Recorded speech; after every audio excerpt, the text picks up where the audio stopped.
My initial idea actually came from Morgan Stanley because they built a financial advisor assistant. I don't know if they have a name for that. And they built that with OpenAI integration. And they were able to come out the first is because they were working with OpenAI even before ChatGPT came. So they had a partnership and they were able to do that. And when I looked at the news that came out, I was like, why can't we build the same for loan officers? Why does only Morgan Stanley get to build it because they have millions of dollars? And why does Instamortgage not get to build it? And I started looking into it. I literally talked to probably 50 developers, and most of them said, this cannot be done. Morgan Stanley was able to do it because they have an OpenAI partnership. They haven't really opened it up for developers like us to be able to build it. But I kept at it. I knew that there was a way to work it. In this video, I am going to be talking about two things. Firstly, I am going to break down how you can leverage the already existing Gen AI softwares and large language models built by the Metas and the Googles of the world for your business. And secondly, we will talk about how you can keep your data private when you adopt and customize these technologies. Yeah, so you really touched on something that I think has been somewhat camouflaged or lost in all the hype, right? Which is, how do you take this amazing technology and how did you decide which use cases to focus on? I want to get into the building of the technology. What I was impressed with is the impact that you honed in on. Where can I have impact? I don't want shiny objects. Sure. I want impact. Walk us through that. How did you land on where to start? Yeah, of course. I mean, first of all, I think when it comes to building technology, consensus kills innovation. That's the way I see it, is that especially a new technology, so especially something which is untested, if you're looking for consensus for everyone, you will most likely not innovate because somebody will have a different point of view and that's not something which will help you carry forward. So really key, you need to have that startup rebel kind of a mindset when you're building something new, especially something untested. So experimentation, exploration, that's how you build something. For us, we wanted to focus on something that really moves the needle. So for us, when we were looking at artificial intelligence, especially Gen AI in a sense, we were like, we want to move the needle in a way where we are getting the maximum productivity and efficiency from really the three key partners that we see in the loan production process is loan officers, processors, and underwriters.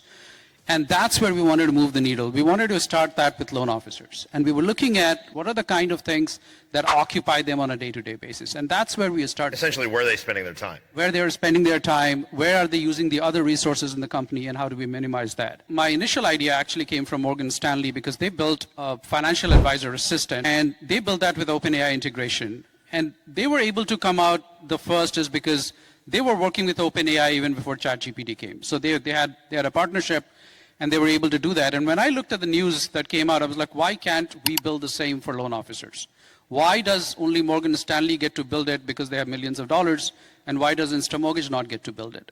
And I started looking into it. I literally talked to probably 50 developers, and most of them said, this cannot be done. Morgan Stanley was able to do it because they have an OpenAI partnership. They haven't really opened it up for developers like us to be able to build it. But I kept at it. I knew that there was a way to work it.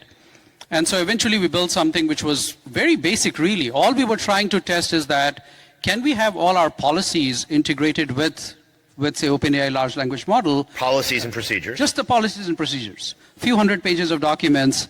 And can loan officers get instant access to it just like they're able to query chat? So essentially, you're looking at how do I optimize what they're spending time finding answers to things. Correct. And it was a simple use case, but it was more testing the technology itself. Does the underlying technology work? Does our integration with OpenAI work? When you're building something on Gen AI, what we are talking about is a three-level architecture here.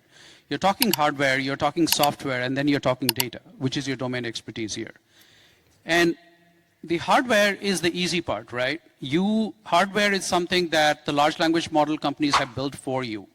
They have the OpenAIs of the world and the Googles and the Metas of the world have already built the large language model. Hundreds of billions have been invested in the infrastructure and the hardware. Correct.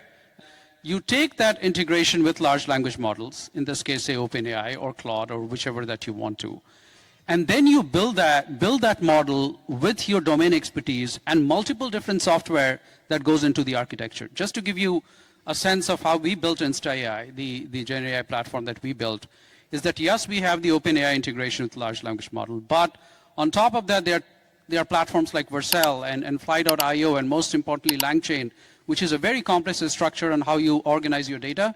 Because if you do not, the problem is that you get a lot of hallucinations with this.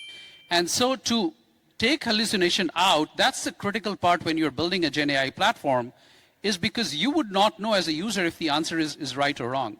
And that's why you need to go through a lot of iteration. You need to build your data structure in a way where you do not or eliminate hallucination to a large extent. So you loaded these policies and procedures. So you took the model. It was OpenAI that you started with, right? And then you are not sending your data to OpenAI. This is a huge difference. A lot of the tools that you had mentioned, some of them, there's these chatbots, and everybody put a wrapper around ChatGPT and OpenAI. And what that means essentially is every time you're putting your data into it, it's going out into the universe. And now your competitors or people that you don't want to have access to it potentially are going to get access to it. And so the approach that you've taken, which is the approach that we all believe is the path forward from a technology standpoint, is you made sure that none of your data is going over to the models, but you are still able to leverage the hundreds of billions of dollars in innovation that was created to make it possible. Yeah, so just the integration itself, like every Gen AI technology that you will see over next, say, several years, the entire integration part itself will be highly commoditized. Everybody will be able to do it. That's really, there's no differentiation in being able to have integration with OpenAI or Google or any platform that you want to, or multiple LLMs that you want to. The differentiation comes in the domain expertise and the data modeling that you're doing. That's where the key differentiation is. That's where Morgan Stanley built its assistant, is by training the model on its own data, on its own knowledge base that it had. So just to take this story forward so we did what we call policy AI to begin with, which was more really testing the waters in terms of how the technology works. Are we able to organize the data correctly? Is the user experience, is it something that's working? But then we became slightly more ambitious. I said, okay, if policy AI works with few hundred pages of documents, can we make it work with a few thousand pages of documents? Right? So we are talking a massive leap here in terms of the knowledge base that we are creating.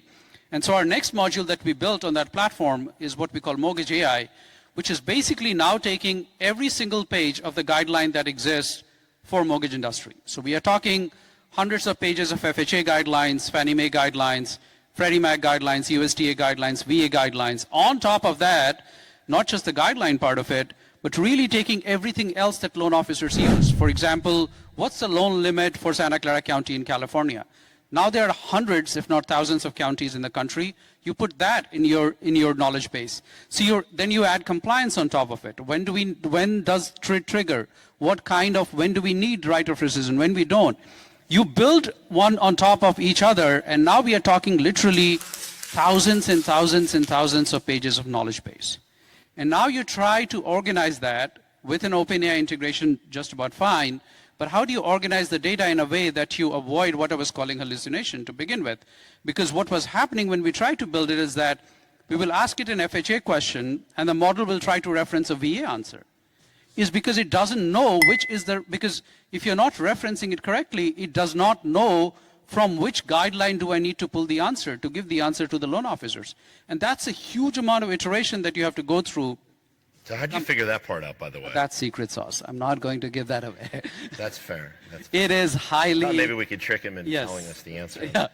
So you started with hundreds of pages, went to thousands of pages, and I think everybody would agree the ability to essentially have a UI to where I can deflect all of these questions and things that a loan officer needs to be successful and give it to them instantaneously. Yeah, 67% reduction in questions to our scenario desk.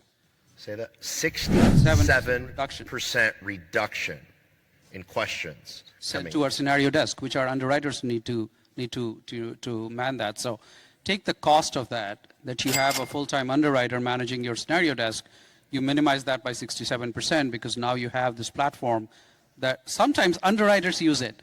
is because they don't know the question to an answer, which is highly complicated, and they will use our Mortgage AI platform to get. Although I said it is a secret to know how we got a handle over Insta AI's hallucinations, I will talk about it more in our next video. So stay tuned and don't forget to subscribe.